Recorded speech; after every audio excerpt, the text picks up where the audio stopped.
Caríssimos irmãos e irmãs, Cristo ressuscitou verdadeiramente, aleluia, aleluia. Verdadeiramente ressuscitou, aleluia, aleluia. Quarto domingo da Páscoa, domingo do Bom Pastor. Esse domingo do Bom Pastor é também o Dia Mundial de Oração pelas Vocações. Mas também estamos no mês de maio, mês de Maria. A tradição da Igreja do Brasil faz contemplar a figura de Maria nesse mês. Em muitas igrejas e muitas paróquias tem as celebrações marianas.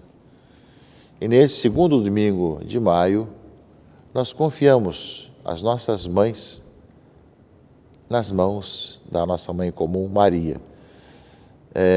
O domingo, Dia das Mães, queremos agradecer a Deus pela vocação à maternidade, seja aquelas que geraram filhos, aquelas que adotaram, aquelas que rezam pelas crianças, e dizer da importância do valor da vida que a mulher traz em si e que gera para o mundo, né? Faz um belo sinal nessa maternidade. Ao celebrarmos o Dia das Mães, nós rezamos pela família, pelo valor da vida, a importância da vida. Pedimos a Deus por todas aquelas mulheres que cuidam dos filhos de Deus, que têm realmente essa consciência de que os filhos gerados são filhos de Deus. E que ao mesmo tempo possamos encontrar cada vez mais na sociedade esses valores de cuidar da família, de conviver em família, cuidar da mãe, dessa fraternidade, desse amor familiar que a mulher traz em si, e que nunca falte na família essa busca de estar juntos e unidos, pai, mãe, filhos, parentes, enfim, essa comunhão que deve nos unir cada vez mais. Portanto, nosso abraço, nossa oração por todas as mães nesse Dia das Mães em nosso país. Que Maria interceda por todas as mães, vivas e falecidas. Claro que sendo o domingo do Bom Pastor, caríssimos irmãos e irmãs, o Evangelho é do Bom Pastor. Todos os quartos domingos do tempo da Páscoa é sempre um trecho do Evangelho de João, capítulo 10º, que fala do Bom Pastor.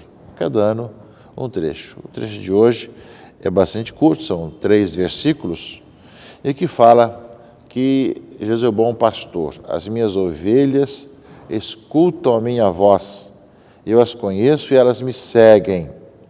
Eu dou-lhes a vida eterna e elas jamais se perderão, e ninguém vai arrancá-las de minha mão.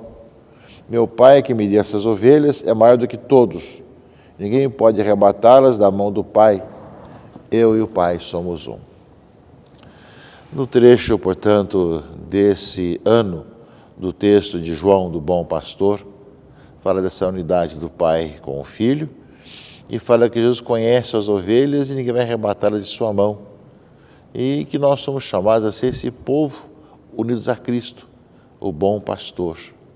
E que, consequentemente, somos chamados a ser esses sinais do pastoreio de Jesus na humanidade.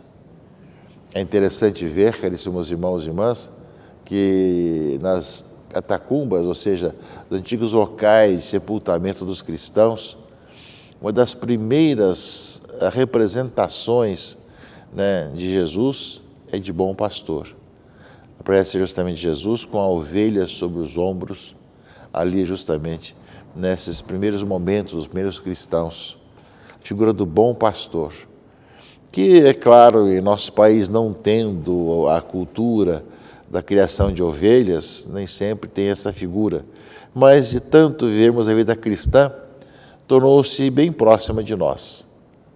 A ovelha que confia no pastor, que ouve a voz do pastor, o pastor conhece as ovelhas, leva-los nos lugares seguros para a noite dormirem, depois leva para as águas para se dessedentarem, leva para poder pastar nas verdes locais, enfim. E o Salmo 22 vai colocar com muita clareza isso para nós: o Senhor é meu pastor, nada me faltará. Domingo do Bom Pastor lembra que Cristo ressuscitado é o bom pastor. Nós somos o seu povo, o seu rebanho. Nós somos chamados a ver essa diversidade de vocações também. E nós temos na igreja, meus irmãos e irmãs, muitas pessoas que, despertados pelo Senhor, vivem essa alegria de entregar sua vida no pastoreio do Senhor, de evangelizar, ser missionário. Tanto leigos como consagrados e consagradas, como também padres, temos essa grande missão de podermos cada vez mais transmitir esse grande pastoreio do Senhor. É o grande trabalho nosso, de cuidar do povo que Ele escolheu, cuidar do seu povo. Além disso, caríssimos irmãos e irmãs, nós vemos que nem sempre as pessoas escutam a palavra de Deus.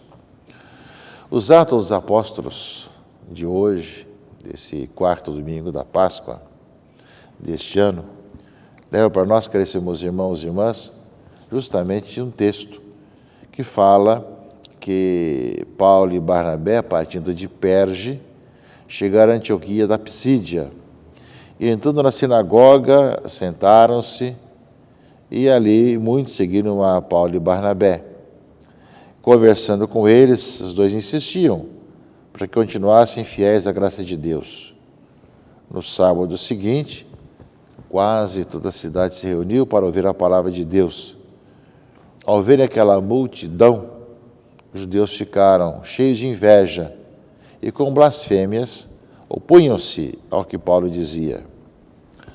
Então, com muita coragem, Paulo e Barnabé declararam: era preciso anunciar a palavra de Deus primeiro a vós, mas como o rejeitais e vos considerais indignos da vida eterna, sabei que vamos dirigir-nos aos pagãos, porque esta é a ordem que o Senhor nos deu.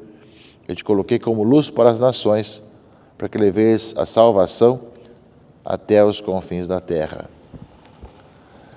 Nós vamos ter sempre muitas situações de pessoas que não querem ouvir e que se opõem à pregação. Isso já na época dos apóstolos aconteceu e também acontece também hoje. São muitas situações que hoje, pelas mídias digitais, de diversas formas, as pessoas se opõem ao Evangelho. Não queremos ouvir isso, não queremos acolher Jesus Cristo, não queremos ouvir essa palavra. Meus irmãos e irmãs, o grande exemplo dos apóstolos, foi bom, não querem ouvir, vamos falar para outros que estão sedentos e necessitados de ouvir essa palavra que salva, que liberta.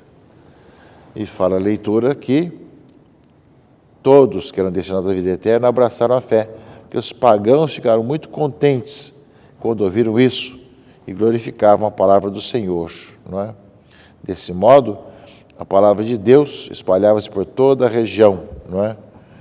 Mas, no entanto, os judeus, falar aqui a leitura dos Atos dos Apóstolos, provocaram uma perseguição contra Paulo e Barnabé e expulsaram-nos do seu território, não é? Sacudiram a poeira das sandálias e foram para outra cidade. Nós vemos, meus irmãos e irmãs, que nunca devemos desanimar de continuar pregando o Evangelho, mesmo quando não querem ouvir. A boa notícia é muito importante que nós a testemunhemos. Quem escutou e quer escutar, muito bem. Quem não a quer escutar, é problema justamente de poder continuar na vida do homem velho. E o Apocalipse de João fala que depois essa multidão vai acrescentando. E uma multidão imensa de gente, todas as nações, tribos, povos e línguas, que ninguém podia contar. Traziam as vestes brancas e palmas na mão. Quem são esses? Foi perguntado. Lavaram e alvejaram as suas vestes no sangue do Cordeiro. Portanto, meus irmãos e irmãs, o Cordeiro que está no meio do trono será o seu pastor e os conduzirá às fontes de água viva e desenxugará as lágrimas dos seus olhos. Que nós, meus irmãos e irmãs, possamos ouvir essa palavra de Deus desse final de semana, Domingo do Bom Pastor, Dia das Mães, 62º Dia Mundial de Oração pelas Vocações, e que nós, nessa nossa caminhada, nunca desistamos de continuar testemunhando o Senhor, mesmo com as contradições da vida, mesmo com as rejeições, com as perseguições, que nós sabemos que nós, igreja, temos tantas situações na história que nós perseguidos, martirizados, expulsos, mas nunca desanimamos de testemunhar em quem colocamos a nossa esperança, em quem é a nossa esperança, que de modo especial vivemos esse jubileu. Cristo é a nossa esperança, a quem nós anunciamos e proclamamos, nosso bom pastor. Em nome do Pai, e do Filho e do Espírito Santo. Amém.